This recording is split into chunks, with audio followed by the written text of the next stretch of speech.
has been an awakening. Have you felt it? Okay, I'm here. I am the awakening. I've been away for a while, but now I'm back.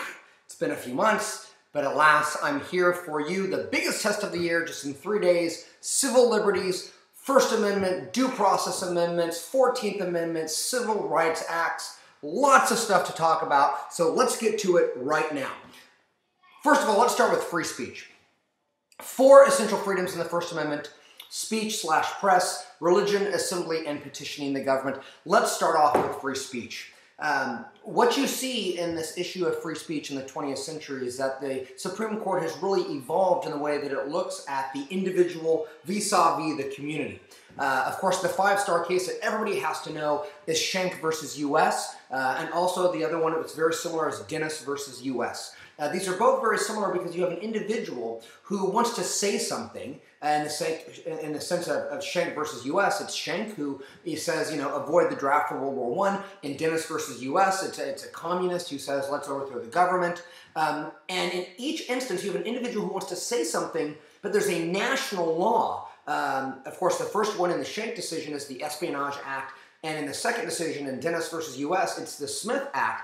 But the Supreme Court has to weigh these conflicting demands of the individual versus the community. And in the early court, specifically in Shank, it said, look, if your speech represents a clear and present danger to the security of the community, then clearly that is not free speech. And if it is free speech, it's not an absolute right. It's a liberty, but it's not a license.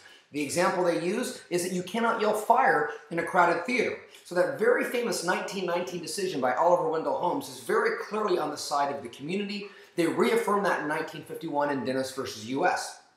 However, starting with the Warren Court in the 1960s, you see a shifting away from the community towards the individual. Yates versus U.S., most specifically in Brandenburg versus Ohio, where you have an Ohio syndicate law that is declared unconstitutional, even though Brandenburg himself, who is a member of the KKK, wants to call for violence to be done for blacks. And so what happens in the 1960s is the Supreme Court says, hey, if the individual wants to say something very subversive, even violent, wants to call for the violent overthrow of the government like they do in Yates versus U.S., or wants violence to be done to African Americans the way that Brandenburg said it, as long as it remains in the abstract, the Supreme Court has sided with the individual in recent years. And you see that affirmed in more recent decisions, such as Phelps versus...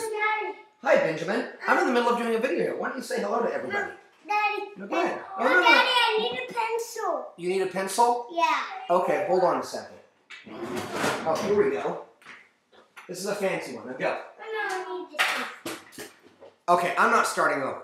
So at any rate, you even see that in very famous decisions such as Snyder versus Phelps in the last few years, which is the very famous case of the Westboro Baptist Church protesting at the funeral of dead fallen soldiers. And the Supreme Court has sided with them because, of course, they weren't breaking any laws. And again, the point that the Supreme Court makes, even Voltaire makes this point by saying, I might not agree with the word that you say, but I will fight to the death for your right to say it. The essential point is that you need the First Amendment for unpopular speech. And you see that recently. You see that in the Brandenburg decision. You see that in Skokie versus Illinois in the 1970s. So that's where we are in free speech. Good luck.